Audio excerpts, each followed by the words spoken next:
اللہ اکبر۔ بسم اللہ الرحمن الرحیم۔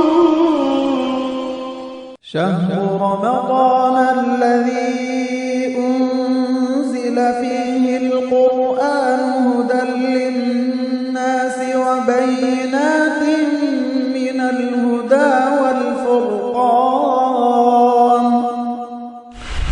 السلام علیکم ورحمۃ اللہ وبرکاتہ۔ اعوذ باللہ من الشیطان الرجیم، بسم اللہ الرحمن الرحیم۔ قد افلح المؤمنون الذین هم فی صلاتهم خاشعون۔ یقیناً ایمان والوں نے کامیابی حاصل کر لی جو اپنی نماز میں خشوع و خضوع اختیار کر لیتے ہیں۔ والذین هم عن اللغو معرضون، جو بیکار باتوں سے منہ موڑ لیتے ہیں۔ والذین هم للزکاة فاعلون، جو زکوٰۃ ادا کرتے ہیں۔ والذین هم لفروجهم حافظون، جو اپنی شرمگاہوں کی حفاظت کرنے والے ہیں۔ الا علی ازواجهم او ما ملکت ایمانهم فانہم غیر ملومین، سوائے اپنی بیویوں اور ملکیت کی لونڈیوں کے، یقیناً یہ ملامتیوں میں سے نہیں ہیں۔ سورہ مومنون مکی صورت ہے۔ اس صورت میں اللہ تعالیٰ نے صورت کے شروع میں ہی ایمان والوں کے کامیاب ہونے کے لیے ان کی 7 صفات ذکر کیا ہے۔ 7 صفتیں ہیں جن کے اندر یہ 7 صفتیں ہوں گی وہ لوگ کامیاب ہوں گے فرمایا۔ پہلی صفت یہ ہے کہ ایمان والے جو کامیاب ہونے والے ہیں نمازوں میں خشوع و خضوع اختیار کرتے ہیں۔ نماز میں خشوع و خضوع کا مطلب یہ ہے کہ پوری یکسوئی کے ساتھ، پورے اطمینان کے ساتھ نماز پڑھتے ہیں۔ نماز کی حالت میں ادھر ادھر کے خیالات ان کے اندر پیدا نہیں ہوتے، وسوسوں سے ان کی نماز خالی ہوتی ہے۔ اللہ کی عظمت اور اس کی جلالت کا تصور نماز کے دوران آتا ہے۔ جب آدمی نماز پڑھے، اللہ کا خوف اس کے سامنے ہو، اس کی عظمت، اس کی جلالت کا تصور سامنے آئے، بیکار چیزوں سے آدمی بچ جاتا ہے۔ اسی لیے حدیث میں آتا ہے وَاعْبُدُ اللَّهَ كَأَنَّكَ تَرَاهُ، تم اللہ کی بندگی ایسے کرو جیسے تم اللہ کو دیکھ رہے ہو۔ نماز میں خاص کر اللہ کی بندگی اس طرح ہو گویا کہ ہم اللہ کو دیکھتے ہیں۔ فَإِن لَّمْ تَكُن تَرَاهُ فَإِنَّهُ يَرَاكَ، اگر آپ کے اندر یہ تصور نہیں آیا کہ تم اللہ کو دیکھ رہے ہو، اتنا تو یاد رکھو اللہ تم کو دیکھ رہا ہے۔ کتنی بڑی بات آئی حدیث میں۔ نماز میں خشوع و خضوع پیدا کرنے کے لیے یہ تصور آ جائے کہ ہم کس کے سامنے کھڑے ہیں؟ اللہ کے سامنے کھڑے ہیں، پوری یکسوئی کے ساتھ، اطمینان کے ساتھ اللہ تعالیٰ کے سامنے کھڑے ہونے کا تصور جب آدمی خاص کر نماز میں یہ کیفیت پیدا کر لے، اس کے اعضاء میں، اس کے جوارح میں یکسوئی پیدا ہوگی، اور نماز میں ادھر ادھر دیکھنے کی جو کیفیت ہے وہ سب ختم ہو جائے گی۔ بعض لوگ نماز میں رہتے تو ہیں، ان کے اعضاء اور جوارح میں سکون نہیں ہوتا۔ یہ سب چیز خشوع و خضوع کے خلاف ہے۔ تو خاص طور پر دنیا کے عام بادشاہوں کے سامنے جب آدمی کھڑے گا، بڑے سے بڑے عہدے دار کے پاس جب کھڑے گا، بیجا حرکت تو نہیں کرتا، جبکہ اللہ تعالیٰ بادشاہوں کا بادشاہ ہے۔ جب اس کے سامنے جب ہم نماز میں کھڑے تو خشوع و خضوع یقیناً جو ہے پیدا کرنا چاہیے۔ پہلی صفت کامیاب ہونے والوں کی نماز میں خشوع اختیار کرنا۔ دوسری صفت بیکار چیزوں سے منہ موڑ لینا۔ ہر وہ کام، ہر وہ بات جس کا کوئی فائدہ نہ ہو، ایسی باتوں کے پیچھے نہیں لگنا۔ ہر وہ کام یا ہر وہ بات جس سے کوئی فائدہ نہ ہو، نہ دینی نہ دنیاوی، ایسی چیز سے اعراض کر لینا۔ پھر اسی طرح تیسری صفت والذین هم للزکاة فاعلون، جو زکوٰۃ ادا کرتے ہیں۔ زکوٰۃ ادا کرنا، نماز پڑھنا، زکوٰۃ ادا کرنا۔ واقیموا الصلاۃ وآتوا الزکاۃ، اس میں بڑا نقطہ ہے۔ زکوٰۃ ادا کرنے والے خود جو ہے زکوٰۃ لینے والے کے پاس پہنچنا، تاکہ زکوٰۃ دینے والے کے اندر غرور پیدا نہ ہو، میں دے رہا ہوں۔ قرآن کہتا ہے زکوٰۃ دو، ہونا تو یہ چاہیے کہ آدمی اپنی زکوٰۃ لے کر مستحقین کے پاس خاموشی سے پہنچا کر آ جائے۔ ایسا نہیں ہونا چاہیے کہ لوگ زکوٰۃ مانگنے کے لیے زکوٰۃ دینے والے کے پاس پہنچیں، اور وہ جو ہے دینے والا غرور کے ساتھ، تکبر کے ساتھ، اس کا نفس اپنے آپ کو بڑا سمجھنے لگے، اور لینے والا اپنی شان میں کمی محسوس کرے، ذلت محسوس کرے، رسوائی محسوس کرے۔ ایسا نہیں ہونا چاہیے۔ زکوٰۃ کے بارے میں قرآن کہتا ہے تم زکوٰۃ دو، تلاش کر کے دو، باقاعدہ جو ہے پہنچانا۔ یہ جو ہے خاص کر زکوٰۃ ادا کرنا ایک عبادت ہے۔ جب زکوٰۃ عبادت ہے تو اس میں زکوٰۃ دینے والے کے اندر عاجزی ضرور پیدا ہونا چاہیے۔ ضرورت مند تک پہنچ کر زکوٰۃ پہنچانا یہ زکوٰۃ ادا کرنے والے کے ذمہ ہے۔ پھر اور ایک صفت والذین هم لفروجہم حافظون، وہ اپنی شرمگاہوں کی حفاظت کرتے ہیں، شرمگاہ کی حفاظت کرتے ہیں، خاص کر کے زنا سے بچتے ہیں، صرف اپنی بیویوں سے اپنی خواہشات، جائز خواہشات پوری کرتے ہیں۔ خاص کر کے عصمت و عفت کی حفاظت بہت اہم چیز ہے۔ شرم اور حیا ایمان کا حصہ ہے۔ آدمی شادی شدہ ہو اور اپنی بیوی سے جب جائز خواہشات پوری کرتا ہے تو شریعت کی نظر میں اس میں بھی ثواب ہے، اسے جائز کام جائز طریقے سے کرنے میں ثواب ملتا ہے۔ جب یہ بات اللہ کے نبی علیہ السلام نے صحابہ سے فرمائی، صحابہ کو بڑا تعجب ہوا کہ ایک آدمی اپنی خواہشات پوری کرتا ہے، اس میں ثواب کی بات کیا ہے؟ تو اللہ کے نبی نے سوال کیا، بھلا بتاؤ تو صحیح، اگر وہ آدمی غلط راستے پر گیا، منہ کالا کیا کہیں اور جا کر، بدکاری کیا، کیا اس پر گناہ ہوگا یا نہیں ہوگا؟ تو صحابہ بولے ہاں یا رسول اللہ۔ تو فرمایا کہ اسی طرح جب آدمی صحیح راستے پہ کام کر رہا ہے، جائز طریقے سے خواہش پوری کرتا ہے، ثواب ملتا ہے، اس میں بھی اجر ہے۔ یہاں تک کہ اللہ کے نبی نے فرمایا ایک آدمی اپنی بیوی کے ساتھ اچھے انداز سے پیش آتا ہے، اچھے اخلاق سے پیش آتا ہے، اس کے منہ میں نوالا بھی رکھتا ہے، اس میں بھی اجر و ثواب۔ بیوی کے ساتھ اچھے انداز سے پیش آ کر بیوی کا حق ادا کر کے اس کے منہ میں جو ہے نوالا بھی اگر رکھتا ہے، اس میں بھی اجر و ثواب فرمایا صلی اللہ علیہ وسلم نے۔ پھر اور ایک چیز جو صفات میں سے جو کامیاب ہونے والوں کی صفات ہیں، یہ بھی فرمایا وہ لوگ امانت ادا کرتے، امانتوں کا پاس و لحاظ رکھتے۔ امانت بہت اہم چیز ہے، ایمان کے ساتھ امانت کا بڑا گہرا رشتہ ہے۔ حدیث میں آتا ہے، حضرت انس ابن مالک فرماتے ہیں جب بھی اللہ کے نبی خطبہ دیے آپ نے صاف صاف فرمایا لا ایمان لمن لا امانت لہو، اس کے ایمان کا کوئی بھروسہ نہیں جس کے پاس امانت داری نہیں، ولا دین لمن لا عہد لہ، جس کے پاس وعدے کا پاس و لحاظ نہیں، اس کے دینداری کا بھی کوئی بھروسہ نہیں۔ کتنی بڑی بات! امانت داری ایمان کا ایک حصہ، وعدے کا پاس و لحاظ یہ بھی ایمان کا حصہ۔ اسی لیے کامیاب ہونے والوں کی صفات میں یہ صفاتیں اللہ تعالیٰ نے بیان فرمائی، والذین هم علی صلاتہم یحافظون۔ آخری صفت کامیاب ہونے والوں کی نمازوں کی نگہبانی کرتے ہیں، نمازوں کی حفاظت کرتے ہیں۔ ایسا نہیں کہ رمضان میں نماز پڑھ لیے پھر اس کے بعد سال بھر نماز کی پابندی نہیں، جمعہ پڑھ لیے، جنازہ میں شریک ہو گئے، اس کا نام جو ہے نماز کی محافظت نہیں ہے۔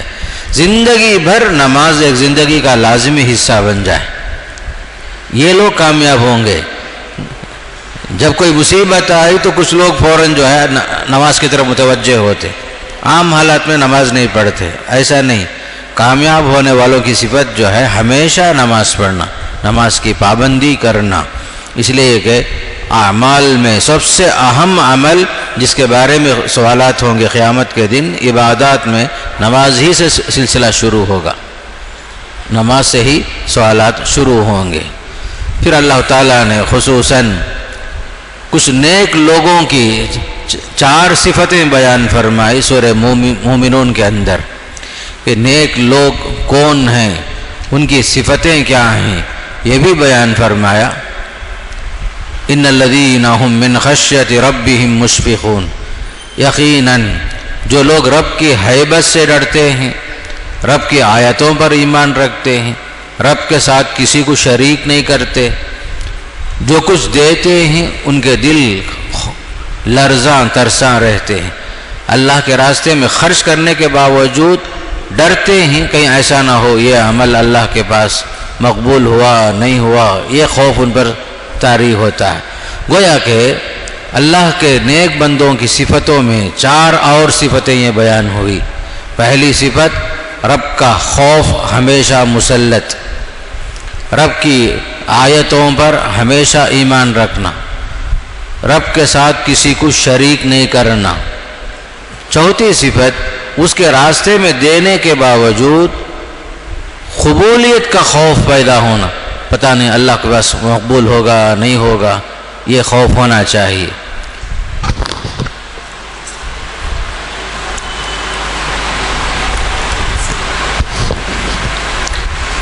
جب یہ آیت جو ہے نازل ہوئی والذین یؤتون ما آتوا وقلوبهم وجیلہ، حضرت عائشہ صدیقہ رضی اللہ تعالی عنہ نے پوچھا اللہ کے نبی صلی اللہ علیہ وسلم سے، یہ کون لوگ ہیں، یہ ڈرنے والے کون ہیں؟ وہ جو شراب پیتے ہیں، بدکاری کرتے ہیں، چوریاں کرتے ہیں؟ اللہ کے نبی نے فرمایا نہیں. کیوں وہ لوگ ڈرتے ہیں؟ کیا وہ شرابی ہیں، بدکاری کرتے ہیں، چوریاں کرتے ہیں؟ اللہ کے نبی نے فرمایا اے صدیق کی بیٹی وہ لوگ نہیں ہیں یہ، فرمایا وہ یہ لوگ ہیں جو نماز بھی پڑھتے ہیں، روزہ بھی رکھتے ہیں، صدقہ و خیرات بھی کرتے ہیں، لیکن ڈرتے ہیں کہیں یہ نامقبول نہ ٹھہر جائے. اتنا سب کرنے کے باوجود اللہ کے پاس پسند نہیں ہوا تو کیا ہوگا؟ نماز بھی ہے، روزہ بھی ہے، صدقہ خیرات بھی ہے، اس کے باوجود اللہ کا ڈر، اللہ کا خوف مسلط. پتہ نہیں اللہ بول دیا تمہارا عمل میں خلوص نہیں ہے، یہ تمہارا عمل بیکار ہے، تم نے جو عمل کیا ہے اس کے اندر ریاکاری آ گئی ہے، یہ عمل اللہ کو پسند نہیں آیا، تب کیا ہوگا؟ پوری نماز بیکار، روزہ بیکار، صدقہ بیکار، زکوٰۃ بیکار، سب بیکار ہو جائے گا. تو ایسے لوگ ہیں یہ. ہم لوگ کیا ہے، روزہ رکھ لیے، نماز پڑھ لے، خوش ہو جاتا ماشاءاللہ بہت بڑا کام ہو گیا. ایسا نہیں، عبادت کے باوجود اللہ کا خوف مسلط ہونا، پتہ نہیں یہ عبادت کما حق ہوئی یا نہیں ہوئی، اللہ قبول کرے گا یا نہیں کرے گا، یہ ڈر پیدا ہونا یہ اصل چیز ہے. اسی لیے اس صورت میں اللہ تعالیٰ نے ایک اہم آیت رسولوں سے خطاب فرمایا، یا ایھا الرسل کلوا من الطیبات واعملوا صالحا. اے اللہ کے رسولو تم پاکیزہ چیزیں کھایا کرو، پاکیزہ سے مراد حلال چیزیں کھایا کرو اور عمل صالح کرو، نیک عمل کرو. انی بما تعملون علیم.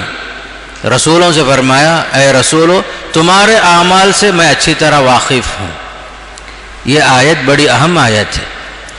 رسولوں کو حکم ہو رہا ہے تم جو ہے حلال چیز کھاؤ، پاکیزہ چیزیں کھاؤ. کیوں؟ اعمال کی قبولیت کے لیے عقل حلال شرط ہے. عمل قبول ہونے کا اہم شرط ہے عقل حلال، روزی حلال ہو.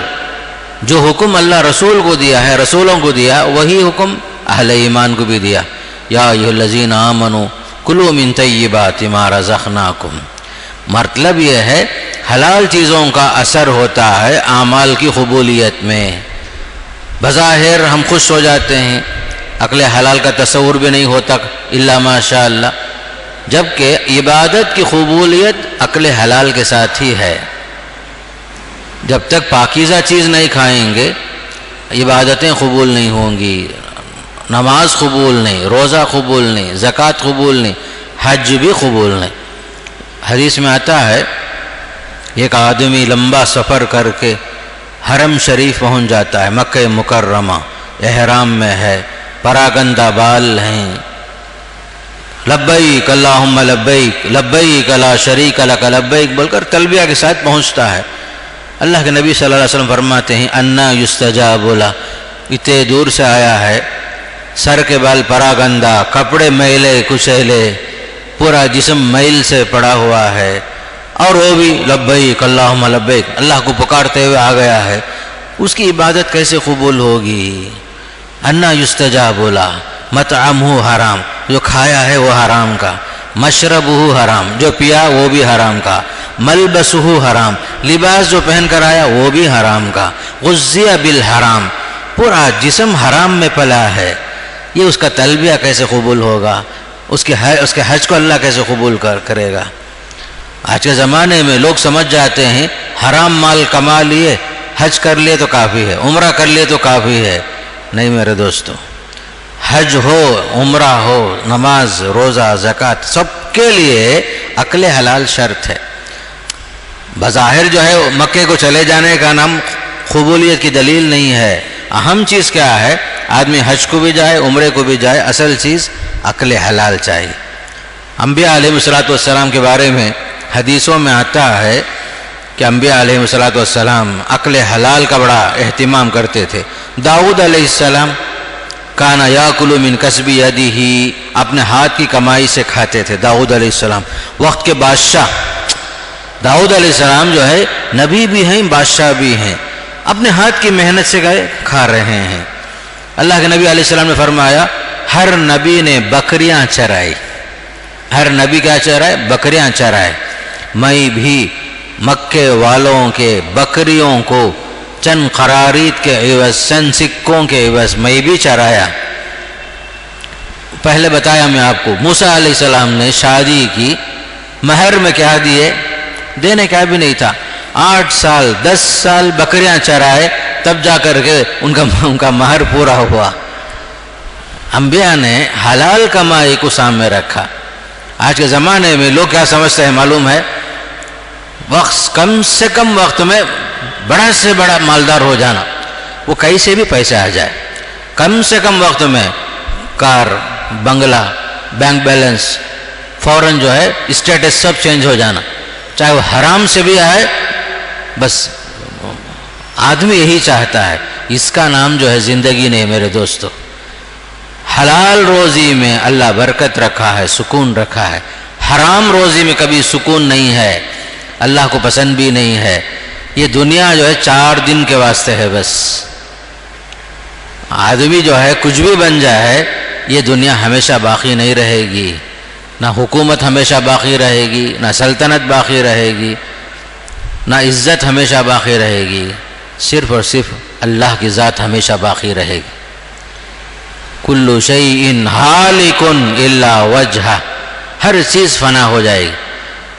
لوگ جو ہیں جھوٹی شان کے واسطے مر رہے ہیں آج کے زمانے میں۔ ماں باپ کو اچھا معلوم ہے بیٹا حرام کمائی کما رہا ہے، پھر بھی ماں باپ خوش، پیسے آ رہے ہیں، پیسے آ رہے ہیں، خوب آ رہے ہیں پیسے، بینک بیلنس ہے، وہ پیسے کمائے فوراً جو ہے ذرا لوگوں میں صدقہ خیرات کر دی، کیا سمجھ گئے سب قبول ہو گیا۔ یہ صدقہ خیرات بھی قبول نہیں ہوتا، حرام پیسے کا، حرام آمدنیاں، کم وقت میں لکھ پتی بننے کی خواہش، کروڑ پتی بننے کی خواہش، یہ سب چیز جائز نہیں ہے۔ کم کماؤ، حلال کماؤ، نبیوں کا جو طریقہ ہے وہی طریقہ ایمان والوں کو اپنانا ہے۔ 2 چیزیں ضروری ہیں عبادت قبول ہونے، ایک ہے عقل حلال، دوسرا ہے صدق مقال، زبان ہمیشہ سچی رہنا۔ یا ایھا الذین آمنوا اتقوا اللہ وقولوا قولا سدیدا، اے ایمان والو اللہ سے ڈرو، سیدھی سادھی بات بولو، صحیح بات بولو۔ یصلح لکم اعمالکم، تمہارے عمل اللہ درست کرے گا، ویغفر لکم ذنوبکم، تمہارے گناہوں کو اللہ معاف کر دے گا۔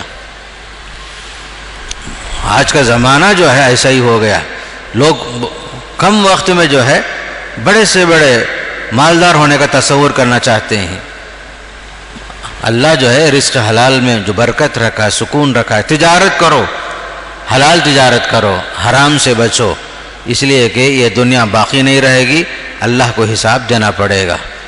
حرام کمائی سے عبادت قبول نہیں ہوتی، کلمہ نصیب نہیں ہوگا، یہ یاد رکھ لو۔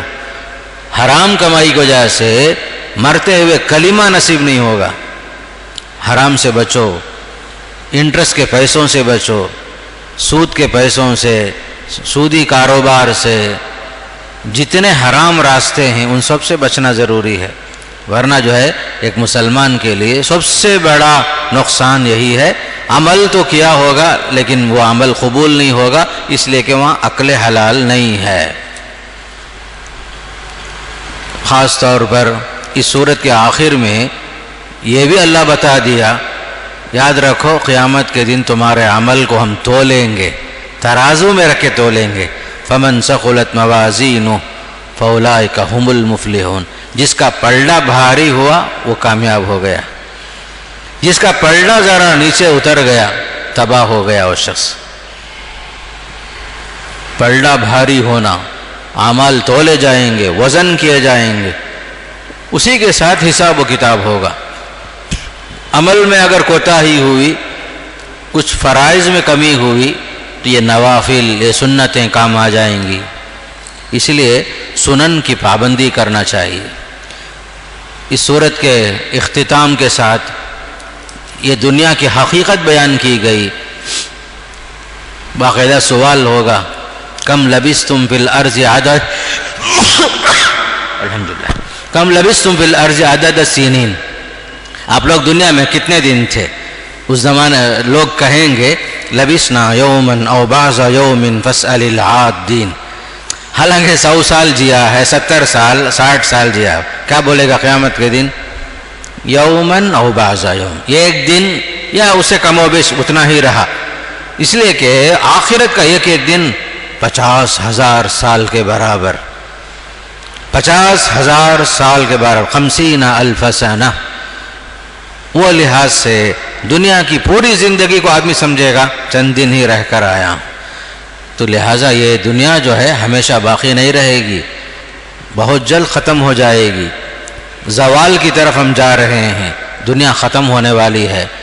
حقیقی زندگی کون سی؟ موت کے بعد کی زندگی، اس پر ایمان اور یقین ہونا چاہیے۔ پھر اس کے بعد سورہ نور شروع ہو۔ سورہ نور میں احکامات، آداب، خاص کر عورتوں سے متعلق احکامات اس میں آئے۔ سورہ نساء، سورہ نور، سورہ احزاب، یہ تینوں صورتیں ہیں خاص کر عورتوں کے احکامات اور آداب میں، ان کے حقوق کے بارے میں نازل ہوئی۔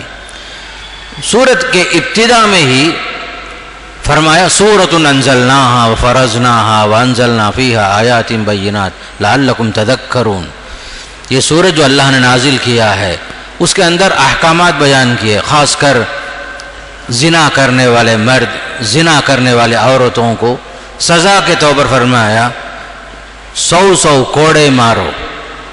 جو آدمی، جو مرد ہو یا عورت زنا کرے اسلامی معاشرے میں، اسلامی حکومت میں، یاد رکھو جمہوریت میں نہیں، اسلامی حکومت میں، اسلامی حکومت میں باقاعدہ جہاں شریعت کی تنفیذ ہوتی ہے، وہاں پر فرمایا زانی مرد، زانی اور زانیہ عورت کو 100 کوڑے مارو، سب کے سامنے پبلک کے درمیان کھڑا کر کے مارو، ذرا بھی تمہارا اندر رحم کا جذبہ نہیں آنا چاہیے، 100 کوڑے مارو۔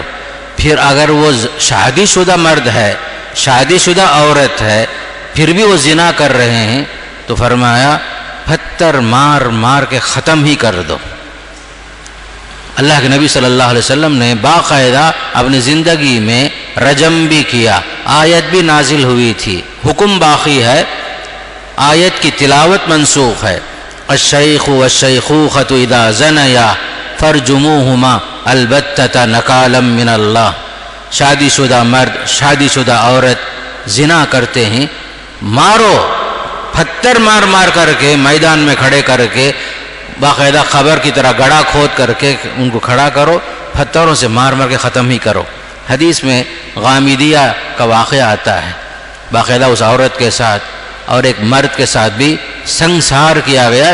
ان لوگوں نے اعتراف کیا، وہ لوگ آخرت کے سزا کے مقابلے میں دنیا میں ہی جو ہے اس سزا کے لیے تیار ہو گئے۔ باقاعدہ اللہ کے نبی صلی اللہ علیہ وسلم نے غامدیہ ایک عورت تھی، زنا سے حاملہ بھی ہو گئی تھی، اللہ کے نبی نے ولادت کے بعد، ڈیلیوری کے بعد جو بچے کو لے کر آئی، جب بچہ دودھ کا محتاج نہیں رہا، ہاتھ میں روٹی کے ساتھ لے کر آئی تھی، اللہ کے نبی نے اس عورت کو باقاعدہ جو ہے میدان میں کھڑا کر کے سنسار کر کے ختم کرا دیا۔ یہ حکم جو بھی ہے شریعت کا معاشرے کو پاک صاف کرنے کے لیے ہے۔ ایسی سزا، چور کا ہاتھ کاٹنا، زانی مرد زانی عورت کے ساتھ کوڑے مارنا، شادی شدہ لوگوں کو سنسار کرنا، یہ سب جو احکامات ہیں بظاہر دیکھنے میں ایسا معلوم ہوتا ہے ظلم ہوتا، ظلم نہیں ہے، معاشرے کو پاک صاف کرنے کے لیے ضروری ہے۔ آپ دیکھتے ہیں ایک ٹوکرا ہے کشمیر سے یا باہر کے ملک سے جو ہے آپل آیا ہے، سیب آیا ہے، یہ ایک آپل اگر سڑ گیا اس میں، جب تک اسے اٹھا کر باہر نہیں پھینکیں گے، نتیجے میں پورا ٹوکرا، پورا باکس خراب ہو جائے گا۔ شوگر پیشنٹ ہے، معلوم ہے سب کو، اگر جو ہے شوگر اوور ہو گیا، انگلی خراب ہو گئی، سڑ گئی، کاٹنا ہی پڑتا ہے، ورنہ جو ہے پورا جسم زہر میں پھیل جاتا ہے تو فوراً جو ہے انگلیاں کاٹتے ہیں، دنیا والے جانتے ہیں۔ تو یہ مجرم جو ہیں یہ بھی معاشرے کے اندر ایک عضو فاسد ہیں، ان کو جو ہے سزا دینے سے پورا معاشرہ پاک صاف ہو جاتا ہے۔ اسلامی احکامات کے اندر جو احکامات ہیں، سختیاں ہیں، معاشرے کو پاک صاف کرنے کے واسطے ہے، ورنہ آپ دیکھیے خود ہمارے ملک میں کتنے ریپ کیس، قید میں ڈالنے سے کیا فائدہ، کتنے واقعات، چھوٹے چھوٹے بچیوں کے ساتھ ریپ کے واقعات، کتنے واقعات پیش آئے، مجرموں کو کون سی سزا دی گئی؟ اسلامی حکم کے مطابق جو احکامات اللہ اس کے رسول نے بیان کیے، وہ حکم اگر نافذ ہوتا، کوئی بھی جو ہے مجرم اس طرح کی حرکت کرنے کی کوشش نہیں کرتا۔ وَلَكُمْ فِي الْقِصَاصِ حیات، قرآن کہتا ہے، قتل کے بدلے قتل، جان کے بدلے جان۔ اگر قاتل کو باقاعدہ جو سولی پہ چڑھا دیا جائے، قتل کے بجائے قتل کر دیا جائے، آئندہ کوئی قاتل جو ہے کسی کو ناحق قتل کرنے کی کوشش نہیں کرتا۔ بڑی حکمتیں ہیں احکام شریعت کے پیچھے، اس لیے سورہ نور میں اللہ تعالیٰ نے احکامات بیان فرمائے، بلکہ یہ بھی فرما دیا، دیکھو جو لوگ پادامن عورت پر زنا کی تہمت لگاتے ہیں، بعض مرتبہ معاشرے میں بیٹھے بیٹھے لوگ کسی پر تہمت لگا دیتے ہیں، فلاں عورت ایسی ہے، فلاں عورت ایسی ہے، جب تک تمہارے پاس 4 گواہ نہ ہو تمہاری بات قابل قبول نہیں، ورنہ 3 گواہ تمہارے پاس ہے، چوتھا نہیں ہے، تو باقاعدہ ان کو جو ہے 80 کوڑے مارنے کا حکم دیا گیا۔ تہمت لگانے کی سزا کسی عورت کے عصمت و عفت پر، پاک دامن عورت پر تہمت لگانے والوں کی سزا کیا ہے؟ 80 کوڑے مارو فرمایا۔ پھر اسی طریقے سے بعض مرتبہ ایسا بھی ہو جاتا ہے کہ ایک مرد اپنی بیوی کو کسی غیر کے ساتھ دیکھتا ہے ناجائز تعلقات میں، تب وہ کیا کرے؟ مزید 3 اور آدمی کو لے کر آ کے اس پر گواہ بنائے، تو اور شرم کی چیز ہے، عزت کا معاملہ، گھر کی عزت کا مسئلہ۔ ایسا ہی ہوا عہد نبوت میں، ایک مرد اپنی بیوی کے ساتھ کسی کو دیکھ رہا ہے، اور وہ جو ہے کہاں لوگوں کو تلاش کرے گا، 3 گواہوں کو کہاں تلاش کرے گا؟ اس کے لیے خاص کر میاں بیوی کے تعلقات میں اگر اس طرح کی چیز آ گئی، شریعت نے معاملہ اور آسان کر دیا، کہا ایسا شوہر جس نے اپنی بیوی کو کسی غیر کے ساتھ دیکھا تو اسے چاہیے باقاعدہ جو ہے لعان کا معاملہ کرے۔ لعان کا مطلب یہ ہوتا ہے کہ باقاعدہ لعان میں اللہ تعالیٰ کا نام لے کر وہ شخص 4 بار یہ کہے گا میں نے دیکھا ہے اپنی بیوی کو کسی اور کے ساتھ، اگر میں جھوٹا ہوں مجھ پر اللہ کی لعنت ہو، 4 بار یہ کہے گا، 5ویں بار کہے گا اللہ کی لعنت ہو اگر وہ جھوٹوں میں سے ہے۔ باقاعدہ جو ہے ایسے لوگ جنہوں نے اپنی بیوی پر کسی کو دیکھ لیا ہو ناجائز تعلقات میں، لعان کا حکم دیا گیا، لعان کے بعد میاں بیوی کے درمیان جدائی ہو جاتی ہے۔ اسی طرح عورت کہتی ہے نہیں، تو وہ عورت کو چاہیے وہ بھی جو ہے 4 مرتبہ قسم کھائے، کہے اللہ کی لعنت ہو جھوٹے پر، اگر میں جھوٹی ہوں تو مجھ پر جو ہے اللہ کی لعنت ہو۔ مرد بھی جو ہے قسم کھا سکتے ہیں اور اپنے اوپر لعنت کے الفاظ استعمال کر سکتے ہیں، اور بیوی بھی جو ہے اس طرح کے الفاظ استعمال کر کے اپنے برات کو ثابت کرے۔ ممکن ہے شوہر جھوٹا بھی ہو سکتا، ممکن ہے بیوی جھوٹی ہو سکتی، تو ایسی صورت میں معاملہ اس طرح ہو جائے تو یہ حکم اللہ تعالیٰ نے یہ بیان فرمایا کہ خاص طور پر اپنے آنکھوں سے دیکھ لینے کے بعد بد چلن بیوی کو برداشت کرنا بھی مشکل ہو جاتا ہے، تو شریعت نے اس کا یہ حل پیش کیا، یہ شخص عدالت میں حاکم کے سامنے 4 مرتبہ اللہ کی قسم کھا کر یہ کہے گا وہ اپنی بیوی پر زنا کی تہمت لگانے میں سچا ہے، میں نے دیکھا میں نے دیکھا میں نے دیکھا۔ یا بچہ جو عورت حاملہ ہے وہ کہے کہ یہ بچہ میرا نہیں ہے، 5ویں مرتبہ کہے گا اگر وہ جھوٹا ہو تو اس پر اللہ کی لعنت ہو۔ ایسا ہی ہوا، اللہ کے نبی صلی اللہ علیہ وسلم کے زمانے میں معاملہ ایسا ہی ہوا۔ خاوند کے جواب میں بیوی بھی 4 مرتبہ قسم کھا کر یہ کہے گی وہ جھوٹا ہے، 5ویں مرتبہ کہے اگر اس کا خاوند سچا ہے اور میں جھوٹی ہوں تو مجھ پر اللہ کا غضب نازل ہو، اللہ کا غصہ مجھ پر نازل ہو، تو اس صورت میں وہ زنا کی سزا سے تو بچ جائیں گے۔ یہ کیوں ہے؟ میاں بیوی کو شادی شدہ ہیں اور زنا کے لیے زنا کا معاملہ آ گیا تو رجم کا مسئلہ وہاں الگ ہے، پتھر سے مارنے کا معاملہ الگ ہے، یہاں جو ہے معاملہ ہلکا کیا گیا، دونوں جو ہے قسمیں کھائیں گے، دونوں جو اس طرح کے الفاظ استعمال کریں گے، اس کے بعد ان دونوں کے درمیان ہمیشہ کے لیے جدائی ہو جائے گی، اس طرح کی جدائی ہو جائے گی، اسے لعان کہتے ہیں، دونوں کے لیے ہی اس میں عافیت ہے۔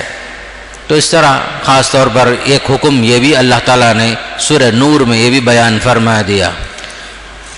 اس صورت میں حضرت عائشہ صدیقہ رضی اللہ تعالیٰ عنہ پر منافقوں نے خاص کر تہمت لگایا، اس کا بھی ذکر ہے۔ دیکھیے اللہ کے نبی صلی اللہ علیہ وسلم کے ساتھ کیسی کیسی آزمائش، منافقوں نے یہودیوں نے آپ کی دعوت کو روکنے کی ہر طرح کوشش کی، لوگوں کو اسلام سے روکے، آپ کو شاعر بولے، جادوگر بولے، مجنون بولے، سب کچھ کیے، لیکن اسلام کی دعوت پھیلتی جا رہی تھی، اسلام کی دعوت کو روک نہیں سکے۔ انہوں نے جو ہے ایک گھٹیا حرکت یہ کی، ایک جنگ میں حضرت عائشہ صدیقہ رضی اللہ تعالیٰ عنہا جو ہے ذرا تاخیر سے پہنچی، ان کا کوئی ایک ہار گم ہو گیا تھا، وہ تلاش کرتے رہ گئی، بعد میں آپ صلی اللہ علیہ وسلم کے ساتھ آ کر کے مل گئی تھی قافلے میں وہ، تو بہرحال اس موقع کو غنیمت جان کر منافقوں نے ام المومنین حضرت عائشہ صدیقہ رضی اللہ تعالیٰ عنہ کی عصمت و عفت پر ایک جملہ کہا کہ یہ معاملہ گڑبڑ ہے، نعوذ باللہ من ذالک، حضرت عائشہ صدیقہ پر الزام لگا دیے، تہمت لگا دیے۔ اللہ کے نبی صلی اللہ علیہ وسلم جو ہے اس سے بے خبر تھے، گویا کہ صفوان کے ساتھ مطعون کر دیا ان لوگوں نے، حالانکہ دونوں ان باتوں سے بے خبر تھے۔ آخر میں پہنچے حضرت عائشہ صدیقہ رضی اللہ تعالیٰ عنہ، حضرت صفوان نے پہچان لیا کہ ہماری ماں ہے، حجاب سے پہلے دیکھ چکے تھے حضرت عائشہ صدیقہ کو، کہا کہ جو ٹھیک ہے، ہمارے نبی کا طریقہ کیا تھا، جب جنگ میں جاتے تھے تو کسی نہ کسی کو آخر میں کوئی سامان وغیرہ چھوٹ جائے یا کوئی راستہ بھٹک جائے، اسے لے کر آنے کے لیے کسی کو پیچھے رکھتے تھے، اللہ کے نبی کی بڑی حکمتیں تھیں۔ تو اس جنگ میں آپ صلی اللہ علیہ وسلم نے صفوان کو پیچھے رکھا تھا، تو صفوان نے دیکھا ام المومنین ہیں، فوراً انہوں نے اللہ کے نبی صلی اللہ علیہ وسلم کی بیوی ام المومنین کو باقاعدہ اپنے اونٹ پر سوار کرا کر کے لا کے پہنچا دیے۔ لیکن منافقوں نے کیا کیا، اسی کو ایک موضوع بنا لیے۔ کچھ بھولے بھالے صحابہ بھی اس لپیٹ میں آ گئے۔ منافقوں نے کیا کیا، کھلم کھلا نہیں بولتے سنا بھائی معاملہ کچھ گڑبڑ ہے، سنیں لوگ بولتے ہی میں ہی بولتا ہوں نہیں، سنیں بے پر کی باتیں اڑاتے تھے۔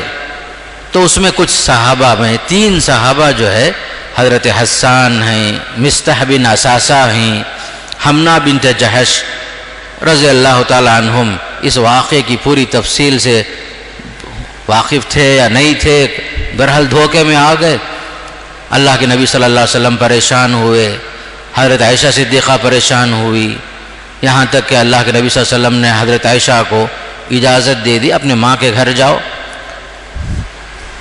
بیمار ہو گئی حضرت عائشہ صدیقہ رضی اللہ تعالیٰ عنہ، یہاں تک کہ قرآن مجید کی آیتیں نازل ہو کر قیامت تک کے لیے حضرت عائشہ صدیقہ بنت صدیق رضی اللہ تعالیٰ عنہم ان کی فیملی کے لیے پاک دامنی کی سرٹیفکیٹ اللہ نے 7واں آسمان سے اتار دیا۔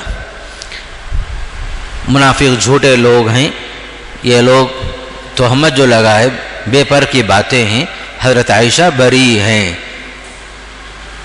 7واں آسمان سے آیت نازل ہو کر آپ کی برات کو قرآن نے ثابت کر دیا۔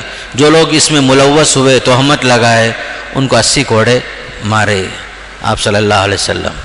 لیکن منافقین بچ گئے، وہ لوگ جو ہے کھل کر کے سامنے نہیں آتے تھے، محفلوں میں جاتے لوگ، میں سنا بھائی لوگ جو اس طرح کی بات کرتے ہیں فلاں کرتے ہیں، لیکن اللہ نے فرما دیا ایسے لوگ یقیناً دنیا میں بھی آخرت میں بھی سخت سزا کے مستحق ہیں۔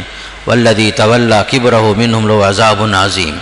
الغرض یہ بھی ایک اہم سبق ہوا، حضرت عائشہ صدیقہ رضی اللہ تعالیٰ عنہ کی برات نازل ہوئی، پاک دامنی ثابت ہوئی، منافق ذلیل ہوئے، تہمت لگانے والوں کو بھی جو ہے باقاعدہ اس میں ایک سبق ملا۔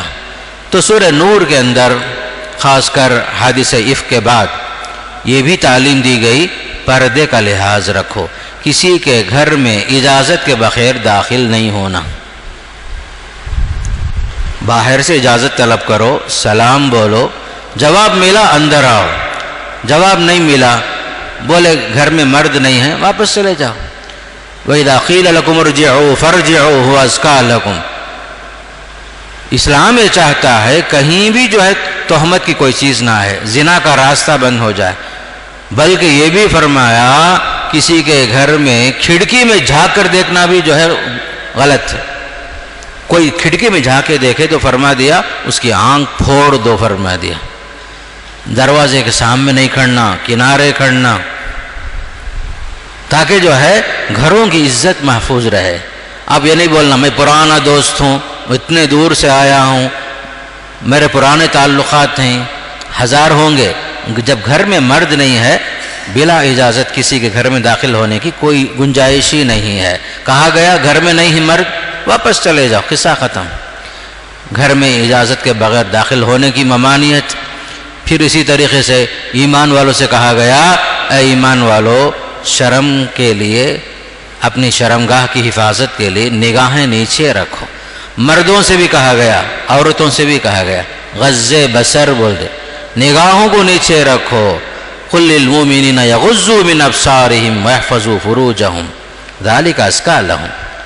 اہل ایمان کے لیے کہا یہ تمہارے لیے بہتر ہے، نگاہوں کو نیچے رکھو۔ زنا سے، نظر سے بھی زنا کا حکم ہوتا ہے، صرف شرمگاہ سے زنا نہیں۔ حدیث میں آتا ہے آدمی نظر بد سے، اس میں بھی زنا کا گناہ اس کے سر پر آتا ہے۔ اہل ایمان میں سے عورتوں سے بھی کہا گیا قل للمؤمنات یغضضن من ابصارہن، کہو اہل ایمان عورتوں سے بھی نگاہیں نیچے رکھیں، پردے کا لحاظ رکھیں، چلتے ہوئے نرمی کے ساتھ چلیں، پیر پٹک پٹک کر نہ چلیں، اور پٹیاں وغیرہ پہن کر آواز کے ساتھ، یہ سب اہل ایمان عورتوں کے لیے مناسب نہیں. ولا یضربن بارجلہن لیعلم ما یخفین من زینتہن. زیب و زینت کی چیزیں گھر تک رکھو، باہر پہن کر شان کے ساتھ چلنا، آواز کے ساتھ چلنا، یہ سب مناسب نہیں. نگاہیں نیچے رکھو. یہ بھی کہا گیا المرأۃ کلھا عورہ، عورت جو ہے پوری طریقے سے سر تا پا، پاؤں سے لے کر سر تک، سر سے لے کر پاؤں تک پردے میں رہے، پردے میں رہے. برقع پہن کر چہرہ کھلا رکھنے کا کوئی معنی ہی نہیں ہے. برقع بھی ہو، صرف آنکھیں کھلی رہیں بس. بعض جگہ میں ایسا ہوتا ہے ماں پردے میں ہے، جوان بیٹی جو ہے بغیر پردے کے، بغیر برقعے کے گھوم رہی ہے باہر، جب تک شادی نہیں ہوتی. بعض علاقوں میں دیکھا میں، بالکل غلط ہے.